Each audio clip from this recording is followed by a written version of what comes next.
Assalamualaikum warahmatullahi wabarakatuh. Salam sejahtera untuk kita semua. Semoga dalam keadaan sehat walafiat. Perkenalkan, saya Dr. Awaludin SPD MM, dosen tetap pada program studi manajemen Fakultas Ekonomi dan Bisnis Universitas Wirabakti Makassar. Video ini saya buat sebagai bentuk persyaratan sertifikasi dosen tahun 2026, yaitu pernyataan diri dosen dalam unjuk kerja Tridharma Perguruan Tinggi atau biasa disingkat dengan PDD UKT-PT, khususnya pada bidang pengajaran dan pendidikan. Video ini saya ingin menjelaskan mata kuliah manajemen strategik yang saya ampu pada semester 5 dengan pendekatan pembelajaran DIA, Delivery, Interaction, and Assessment. Delivery ini merupakan proses penyampaian materi pembelajaran secara sistematis agar mahasiswa dapat memahami dengan baik. Sedangkan interaction merupakan proses komunikasi dan interaksi antara dosen dan mahasiswa selama kegiatan pembelajaran berlangsung.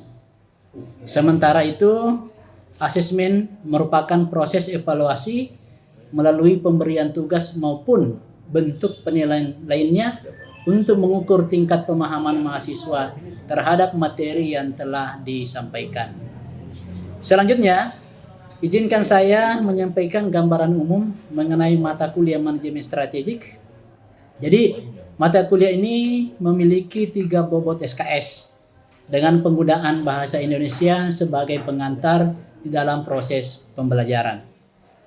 Adapun CPL dari mata kuliah ini yang pertama adalah bertakwa kepada Tuhan Yang Maha Esa, menjunjung tinggi kemanusiaan, etika akademik, integritas dalam menjalankan tugas profesional. CPL 2 menguasai konsep teori, prinsip dan perkembangan organisasi, serta manajemen strategik dan konsep analisis lingkungan internal organisasi sebagai dasar penyusunan strategi. CPL yang ketiga adalah berpikir logis, sistematis, dan inovatif dalam menganalisis permasalahan organisasi serta mampu menyusun karya ilmiah, laporan, dan rekomendasi kebijakan atau strategi berdasarkan analisis yang dapat dipertanggungjawabkan. CPL 4 adalah mampu menganalisis lingkungan strategi organisasi dengan menggunakan berbagai metode analisis serta merumuskan alternatif strategi organisasi berdasarkan analisis internal dan eksternal. Capaian pembelajaran mata kuliah atau CPMK ini yang pertama adalah mahasiswa mampu menjelaskan konsep, ruang lingkup, prinsip manajemen strategik, serta perannya dalam organisasi sektor publik dan sektor bisnis. CPMK 2 adalah mampu menganalisis visi misi tujuan organisasi, lingkungan internal, lingkungan eksternal, dan keunggulan bersaing menggunakan berbagai alat analisis strategik dan pengambilan keputusan strategik. CPMK 3 adalah mampu merumuskan strategi organisasi melalui berbagai metode formulasi strategi seperti analisis SWOT, analisis industri, analisis pesaing, strategi bisnis mulai kampas, dan value chain. CPMK 4 adalah mampu mengevaluasi strategi tingkat unit bisnis, strategi korporasi, strategi global, strategi kooperatif, implementasi strategi, audit strategi, serta pengendalian kinerja organisasi. CPMK 5 ini mampu menyusun dokumen strategi organisasi yang memuat analisis strategik, alternatif strategik, indikator kinerja utama atau KPI, implementasi dan evaluasi, berbagai bentuk penyelesaian proyek berbasis kasus. Adapun deskripsi singkat mata kuliah manajemen strategik ini adalah membekali mahasiswa dengan pengetahuan, keterampilan, dan sikap profesional dalam memahami serta menerapkan konsep, proses, dan teknik manajemen strategik pada organisasi sektor publik maupun organisasi sektor bisnis.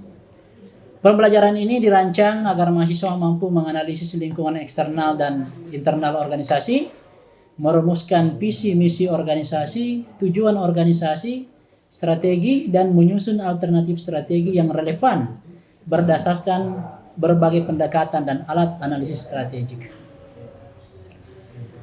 Adapun bahan kajian pada mata kuliah ini yang pertama adalah ruang lingkup manajemen strategik, visi misi organisasi, model deskriptif, manajemen strategik, pengambilan keputusan strategik, ruang lingkup strategik meliputi lingkungan eksternal dan internal dan keunggulan bersaing, metode perumusan strategi, strategi bisnis unit, strategi bisnis model kanvas, strategi internal korporasi, strategi eksternal korporasi, strategi penyihatan dan divestasi, strategi pemimpin pasar, strategi kooperatif, audit strategik, implementasi strategik, evaluasi dan pengawasan. Adapun daftar pustaka atau pustaka yang saya gunakan sebagai sumber dari mata kuliah ini yang pertama adalah manajemen strategik, buku yang saya tulis sendiri, dan Michael Porter yaitu Competitive Advantage. Pendukungnya adalah ada Rangkuti, Freddy, analisis SWOT, teknik membedah kasus bisnis. Perkuliahan ini diadakan secara tatap muka atau sinkronus dengan 16 kali pertemuan. Pada pertemuan ke-8 diadakan ujian tengah semester, dan pada pertemuan yang ke-16 diadakan ujian akhir semester. Selama proses pembelajaran, mahasiswa diberikan berbagai bentuk tugas untuk meningkatkan kemampuan berpikir, kemampuan kritis, dan kemampuan analitis. Dalam pelaksanaan pembelajaran ini, saya menggunakan pendekatan student centered learning, di mana mahasiswa menjadi subjek utama dalam proses mengajar. Beberapa metode yang saya ajarkan diantaranya adalah ceramah interaktif, diskusi kelompok, dan tanya jawab. Untuk penilaian dilakukan secara berkelanjutan melalui asesmen proses dan asesmen hasil pembelajaran. Adapun komponen penilaian dalam mata kuliah ini adalah meliputi kehadiran dan partisipasi mahasiswa aktif, tugas individu, tugas kelompok, diskusi interaktif, dan studi kasus. Semoga pemaparan ini dapat memberikan gambaran yang jelas terkait mata kuliah yang saya ampu. Dan selanjutnya saya tampilkan video proses belajar saya di kelas. Assalamualaikum warahmatullahi wabarakatuh. Selamat pagi. Gimana kabar semua? Sehat? Sehat. Oke. Adik-adik sekalian, pada pertemuan kita kali ini sudah berada di pertemuan ke-9. Ya. Sebelumnya kita sudah mid semester. Di pertemuan ke-8 kita ujian tengah semester. Ya. Di pertemuan ke-9 ini kita akan membahas topik yang luar biasa yang bisa mengantar pemikiran atau pemahaman pengetahuan adik-adik sekalian menuju perkembangan bisnis. Ya. Tapi jauh sebelum itu saya ingin ada dari adik-adik sekalian yang bisa mengingatkan saya materi di pertemuan sebelumnya. Oke, berdiri. Di pertemuan sebelumnya apa masih ingat? Keunggulan bersaing. Oke, bersaing. Materi keunggulan bersaing yang kita sudah bahas sebelumnya itu berbicara tentang ya keunggulan atau kelebihan seorang pebisnis atau bisnis yang berbeda dari yang lain. Ya, di antaranya adalah memiliki 3 indikator.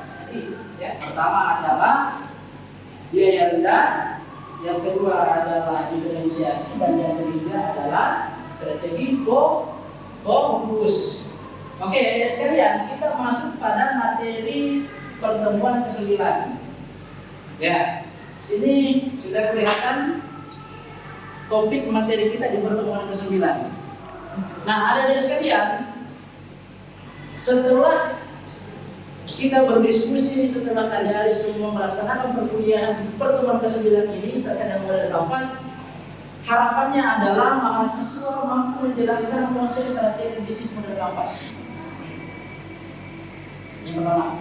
Yang kedua, mampu merumuskan dan merancang langkah-langkah strategi bisnis model kampas dalam merencanakan pengembangan bisnis ke depan. Apa itu bisnis model kampas? Ya, sini kita bisa lihat bisnis model kampas ini merupakan pendekatan model bisnis yang ditampilkan dalam suatu lembar kampas yang berisi 9 bagian. Kemudian karena kesederhanaannya, metode kampas ini dapat memaksimalkan sebanyak mungkin bagian blok yang saling memiliki keterkaitan dalam merencanakan dan mengembangkan model bisnis ke depan sesuai dengan kondisi masa ya.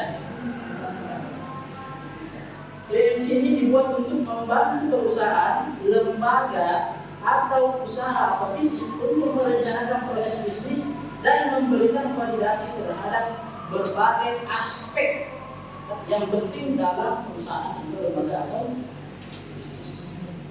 Nah, di gambar ini terlihat jelas ada bagian blok yang terpisahkan tapi saling berkaitan. 9 komponen yang saling berkaitan. Nah, ada customer relationship, ya, ada value proposition, ada revenue, ada channel, ada key activities, ya, ada key finance, ada cost atau struktur cost, dan ada key research. Ini bahasa Inggris ini. Ada yang tahu bahasa Indonesianya? Customer itu apa? Hah? Customer itu apa? Customer relationship. Hubungan pelanggan.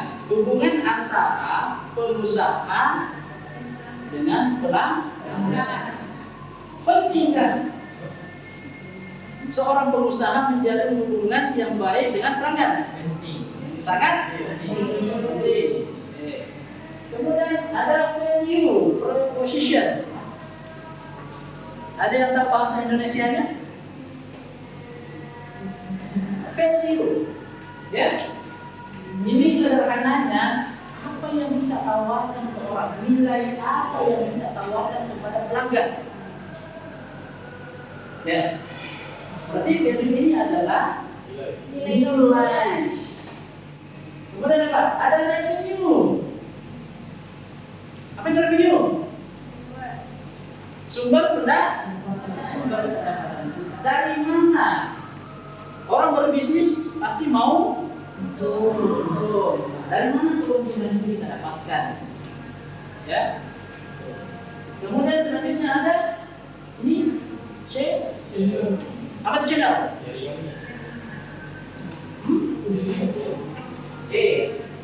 Jaringan atau saluran. Apa yang kita gunakan di dalam mempromosikan produk kita? Apa yang kita gunakan dalam menjalin hubungan ke pelanggan kita? Ya, oke. Key activities. Apa aktivitas utama kita? Ya, apa aktivitas utama seorang pebisnis? Ya, kalau dia pebisnis atau bisnisnya dalam bentuk produk berarti dia memproduksi produk, ya kan? Kemudian dia memasarkan produk. Kemudian pilih partners, ya. Sama siapa kita ini membangun hubungan, ya? Sama siapa kita ini membangun mitra? Kira-kira mitra siapa? Ya, mitra itu salah satunya adalah pemasok bahan baku. Ya, itu partner bisnisnya kita, distributor bahan bakunya kita. Kemudian ada struktur cost. Ya, nah ini pertanyaan paling mendasar dari struktur cost ini. Bagian apa yang paling banyak membutuhkan modal di dalam menjalankan bisnis? Ya. Contoh misalnya di bagian media dan promosi itu butuh biaya, bagian produksi, operasional. Kemudian ini research. Apa itu kayak research? Sumber daya utama. Nah, sumber daya yang digunakan di dalam menjalankan bisnis. Ya. Jadi sumber daya utama. Apa itu salah satunya sumber daya utama yang kita gunakan dalam menjalankan bisnis? Oke, pertama adalah sumber daya manusianya. Ya. Yang kedua apa? Ada peralatan, tempat. Ya. Itu. BMG kan BMG. Ya. Business Model Federation terdiri dari 9 komponen utama atau building block yang saling berhubungan dan terkait antar blok.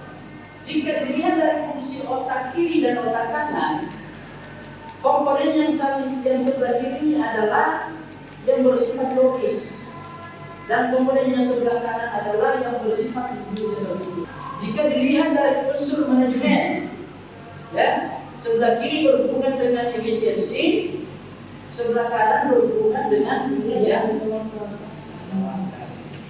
Oke. Di banyak bisnis hari ini, ketika kita tidak punya keterampilan, punya komunikasi yang baik, tidak punya hubungan yang baik terhadap pelanggan, kompetitor itu di mana-mana. Satu produk kita ciptakan akan beribu produk yang jadi di luar sana. Nah, gimana caranya supaya pelanggan-pelanggan kita ini tidak lari ke kompetitor? Salah satunya adalah dengan menjaga hubungan baik terhadap pelanggan. Apakah masih bisa bisnis kanval general relevan di saat ini? Oke, apakah strategi bisnis model kanvas ini masih relevan kita terapkan di era bisnis saat ini? Ya, jawabannya adalah tentu masih relevan. Ya, kenapa? Karena di bisnis model kanvas ini seluruh variabel-variabel bisnis yang akan kita gunakan itu ada di sini. Ya, mulai dari pelanggan siapa yang mau membeli kita, yang membeli produk kita, mulai dari umurnya, segmen pasarnya mau laki-laki atau perempuan, itu dibahas di sini, di segmen pelanggan. Saya mau kita diskusi terkait dengan studi kasus Bolen anak. Yang sekarang yang lagi viral di Makassar ini Bolen. Kita sama-sama belajar studi kasus. Apakah Bolen hari ini dalam masalah?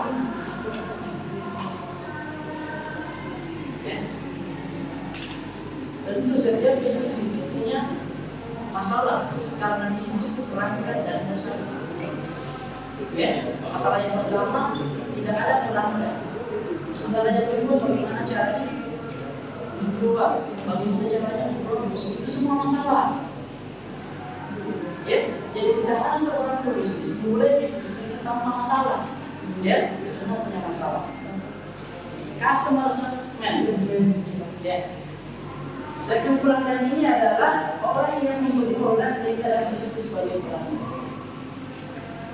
Kira-kira dengan produk makanan, produk kue yang saya sebut tadi, kira-kira siapa segmen pelanggannya? Tidak bisa. Nah, siapa segmen pelanggannya? Laki, perempuan, semua bisa.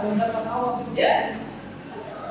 Yang kita membandingkan dengan variabel 9 komponen ini dulu dengan sekarang. Ya. Nah, kalau dulu ya Bolen ini mungkin 30 sampai 55 tahun orang yang beli.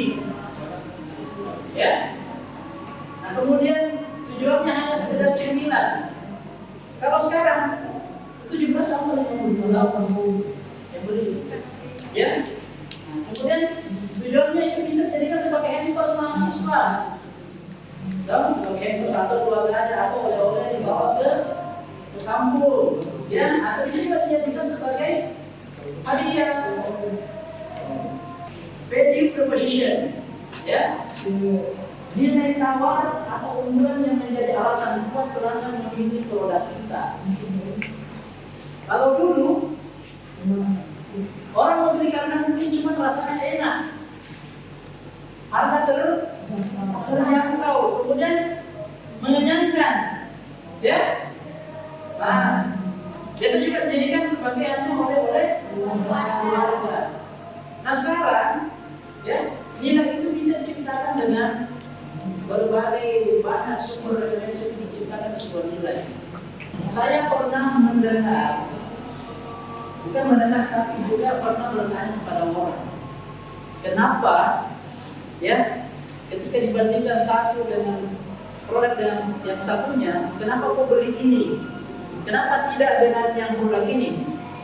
Ya, padahal rasanya sama, ya. Rasanya sama-sama rasa coklat atau rasanya coklat keju. Kenapa kau lebih memilih yang satu? Ternyata alasannya adalah karena punya pengalaman. Ada pengalaman yang dia dapatkan di dalam mencari produk ini. Salah satunya mungkin dia dapat ketika membeli produk, toh ada pelayanan yang luar biasa, ada yang pelayanan yang sangat ekstra bagi pelanggan, sehingga dia menemukan sesuatu yang tidak ada di produk yang satunya. Dan atas saluran yang menjelaskan cara berusaha, berkomunikasi serta melayani pelanggan dalam mencapai nilai tawar dari produk kita. Kalau dulu, ya, pelanggan hanya membeli produk biasa ditawarkan langsung ke toko, ke outlet, ya, itu dulu. Nah, sekarang apa? Bagaimana caranya kita bisa mendapatkan produk kita? Ya. Pengusaha menawarkan menjual produk orang tidak secara langsung tapi melalui media sosial atau penjualan online. Kemudian hubungan pelanggan menjelaskan bagaimana cara pengusaha menjaga hubungan pelanggan untuk menjaga loyalitas pelanggan. Dulu cukup dengan program diskon, misalnya memberikan diskon potongan harga kepada pelanggan. Ya. Nah, sekarang apa? Tidak cukup hanya dengan diskon, tapi ada caranya, misalnya gratis ongkir. Lalu pendapatan menjelaskan dari mana saja uang bisa kita dapatkan atau kita hasilkan dari produk yang kita tawarkan kepada pelanggan. Dulu, ya, pendapatan diperoleh dari produk utama saja, misalnya pendapatan yang bersumber dari penjualan produk. Ya, jadi satu-satunya sumber pendapatan ketika hanya sekedar menjual produk. Itu dulu, ya. Sekarang gimana? Ya, pendapatan bisa diperoleh dari diversifikasi produk atau produk selain produk utama, misalnya selisih dari ongkos kirim. Ya, ketika kita menjual produk kemudian punya kurir sendiri, ya, ongkirnya 10.000, kita tetapkan di 15.000 misalnya. Tergantung kesepakatan antara seorang pengusaha dengan driver. Ya, itu kita bisa dapatkan pendapatan di sini. Jadi tidak hanya sekedar menjual produk. Ya. Kemudian sumber daya utama yang menjelaskan hal penting yang diperlukan agar bisnis yang dijalankan dapat diproses dengan baik dan lancar. Dulu, ya, sumber daya manusia hanya dibutuhkan untuk menjalankan fungsi produksi pemasaran dan secara konvensional. Ya, sekarang sumber daya manusia secara keseluruhan dibutuhkan juga untuk pemasaran online dan pengelola media sosial, komunikasi online, dan dengan pelanggan dan calon pelanggan. Kegiatan yang menggambarkan aktivitas utama yang penting dan harus dilakukan agar bisnis dapat berproses dengan baik dan lancar. Ya, apa itu? Dulu aktivitas utama hanya dilakukan memproduksi produk dan memasarkan. Itu aktivitas utama dulu. Ya, sekarang apa? Produksi dengan SOP, ya, menjaga mutu produk, dan tim digital marketing dengan tim sosmed. Ya, belum lagi KPI-nya. standar kerjanya, ya. Nah, itu semua. Rekanan utama adalah mitra kerja sama usaha yang diperlukan agar bisnis dapat beroperasi dengan baik dan lancar. Dulu, ya siapa rekanan utama? Bermitra hanya dengan orang. Ya. Sekarang harus bermitra dengan penyedia jasa media, kemudian pemasaran berbagai stakeholder termasuk bank. Kemudian struktur biaya, ya, struktur biaya ini seperti yang saya jelaskan tadi, ya, biaya yang dikeluarkan. Variabel apa yang paling banyak atau yang paling sedikit mengumpulkan biaya. Kalau dulu struktur biaya yang pokok, dia bersumber dari sumber daya operasional saja, ya. Sekarang struktur biaya juga meliputi biaya jasa media, pemasaran online, konsumen atau support system. Saya kira mungkin cukup pada area sekalian. Ya, kita masuk ke kesimpulan. Ya, kesimpulannya adalah ada perubahan pemanfaatan produk. Ya, kemudian ada perubahan penyediaan keunggulan produk. Ya, ada perubahan cara melayani pelanggan dulu dengan sekarang. Ya, ada perubahan cara menjaga loyalitas. Ya, karena kita harus menjadi hubungan baik dengan pelanggan. Kemudian alur pendapatan, ada perubahan pemanfaatan sumber daya manusia. Ya, nah, kemudian ada perubahan aktivitas atau kegiatan utama, ada perubahan kemitraan tatanan usaha, dan ada perubahan bentuk struktur. Iya, ya. Ya. Jadi ada sekalian, saya ingin menitipkan tugas kepada ada sekalian. Tugasnya adalah studi kasus, ya, seperti yang saya sebutkan tadi, ya, seperti yang kita diskusikan tadi, ya, studi kasus. Yang pertama adalah tentunya jenis bisnisnya, bisnis produk atau bisnis jasa, ya. Kemudian tuangkan komponen dalam kertas kampas, ya. Jadi bagi, ya. Ambil kertas kapas kemudian bagi 9 komponen tadi seperti yang gambar yang sebelumnya. Ya. Nah, kemudian rumuskan instrumen setiap komponen dan jelaskan dalam bentuk deskripsi setiap komponennya. Ya, dan 9 komponen itu mulai dari customer sampai ke struktur biaya yang terakhir itu, ya, deskripsikan, sebutkan. Misalnya, kalau ada yang memilih satu jenis usaha, misalnya usaha makanan atau usaha jual baju, pahamkan semua tugasnya? Ya, tugas ini setelah dibuat, ya, kemudian bisa dikirimkan saya lewat email. Ya, jadi ini adalah tugas kelompok. Ketua kelas bagi kelompoknya ke 5 kelompok. Ya, 5 kelompok, kemudian setiap kelompok itu merumuskan ini tadi tugas kelompoknya. Oke? Ya. Saya kira cukup pertemuan ke-9 kita hari ini. Semoga ada manfaatnya untuk adik-adik semua dan dalam keadaan senang dan bahagia meninggalkan ruangan ini. Ya, saya ingin mengucapkan Assalamualaikum warahmatullahi wabarakatuh.